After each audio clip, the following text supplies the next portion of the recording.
जितना ज़्यादा शारीरिक रेप होता है ना, उससे ज़्यादा मानसिक रेप होता है बच्चों का। इस बात को आप समझनी पड़ेगी, इस बात के लिए आप समझना भी पड़ेगा, क्योंकि शारीरिक रेप से तो उभर जाएंगे, लेकिन मानसिक रेप से कभी भी बच्चे लोग नहीं उभर पाते। वही नहीं, मैं नैनीताल की घटना की बात कर रहा हूँ, ठीक है।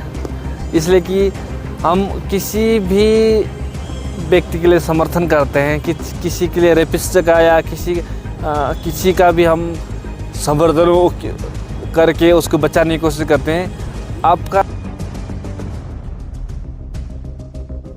आज से 100 साल बाद ना आपके बच्चे पूछेंगे आपको, ना आपके रिश्तेदार, ना कोई नहीं होगा, आपका फ़ोटो तक नहीं होगा आपके घर में। जिस आज पैसे के लिए आप अपराधी को बचाने जाते हो, मैं अपराधी को बचाने जाते हो, थोड़ी से पैसे के लिए मानवता को तार करते हो ना, जिस पैसे के लिए आप कोई भी हो, या संविधान के ऊपर बैठे व्यक्ति हो, संवैधानिक पोस्ट में हो या गैर संवैधानिक हो या किसी भी पोस्ट के हो, लेकिन वो आपके काम नहीं आने वाला है और ना आपके बच्चों को काम आएगा।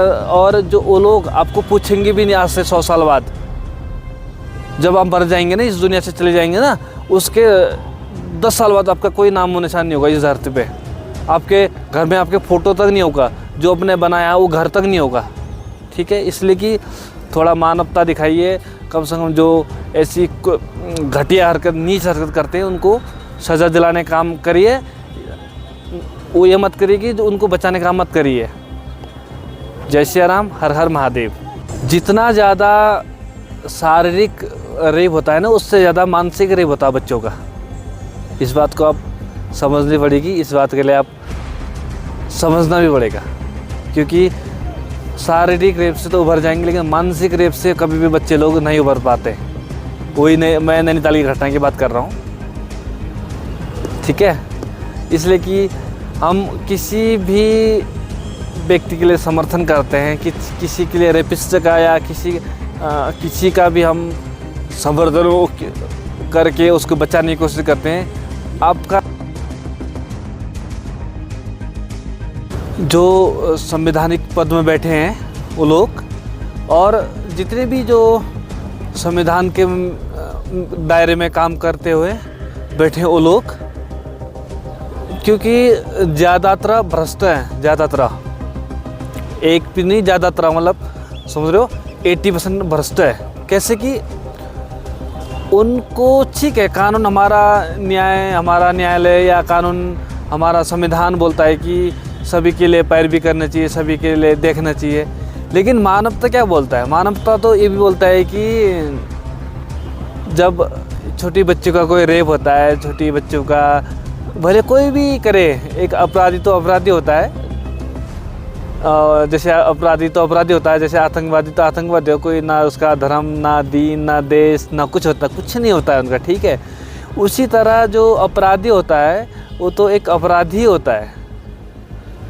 हम एक अपराधी को जो 12 साल का बच्चे के साथ रेप करा, जो नैनीताल की घटना बता रहे हम, भले पुलिस प्रशासन ने उसको पकड़ के जेल भेज दिया है और जो कार्रवाई होगी आगे तो जो भी होगी, लेकिन हैरानी की बात यह है कि जब हम उनके समर्थन में भी कुछ लोग देखते हैं, हम इतना गिर गया है यार हमारा मानव जीवन, मानवता। जैसे कि मुंबई हमले का मास्टरमाइंड का साहब कितने साल जेल में रहा। हमारे जो वकील साहब थे, सिब्बल साहब, उन्होंने उसकी पैरवी करी। यार एक बार बताओ, इतनी मानवता कहाँ से आती है आपको? इतनी अच्छी मानवता कहाँ से आती है? मैं तो समझ से बाहर है। जिस व्यक्ति ने निर्दोषों का हत्या करा, जिस व्यक्ति ने निर्दोषों का मारा, जिस व्यक्ति ने, उनके पैरवी करने का क्या मतलब बनता है बताओ आपका? सिब्बल साहब से है, मतलब यार इसको तो फांसी दो, ख़त्म करो, क्योंकि कितना पैसा हमारा ख़राब होता है, कितना पैसा गवर्नमेंट के जाता है, हमारे आपके टैक्स से जाता है नहीं पैसा। तो उसी तरह ये बोलते हैं कि जैसे कि कोई भी रेपिस्ट है,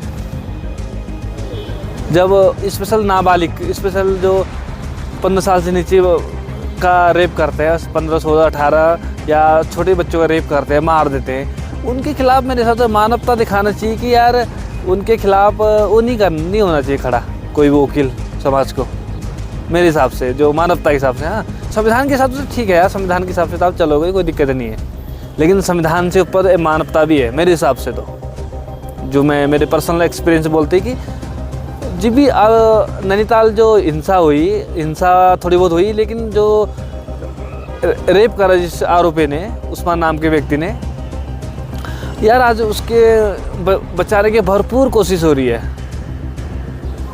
जो वकील साहब बचा रहे, ठीक है, वो उनका अपना कर्तव्य है।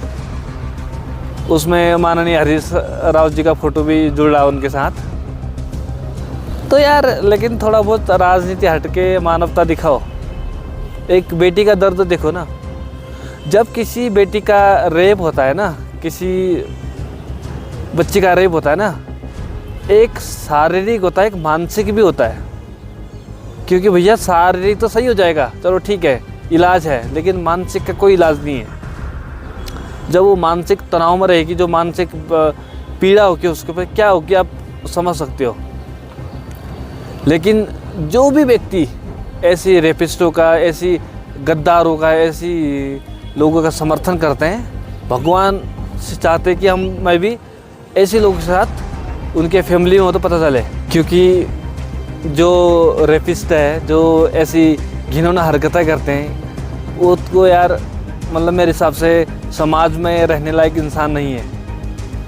क्योंकि मैं अब आज तक मैं सुनता था, लेकिन मैंने आज अपने शहर में होते हुए देखा, नैनीताल शहर में, जो 72 साल के बुजुर्ग ने एक नाबालिग जो 12-14 साल के लड़की, 12 साल की लड़की के साथ करा, जो वो मतलब हैरानी तो है ही। उसके बाद मैं मानसिक भी सोच देखता हूँ, लोगों की मानसिक कैसी सोच है यार। मानवता दिखाओ यार, जीवन में मानवता से बढ़कर कुछ नहीं, धर्म कुछ नहीं है, ना धर्म है, ना तुम्हारा कुछ नहीं, मानवता वरना पैसा है। आज जो तुम पैसा कमा के अपने बच्चों के लिए पालन पोषण सोच रहे हो ना, आज से 100 साल बाद आप कोई पूछने वाला कोई नहीं होगा, आपका नाम और निशान तक नहीं होगा इस धरती पे। आप इस बात को ध्यान दो, जानो, ठीक है। हम तो यार मानवता सबसे बड़ी चीज़ है, प्लीज़ मानवता दिखाइए।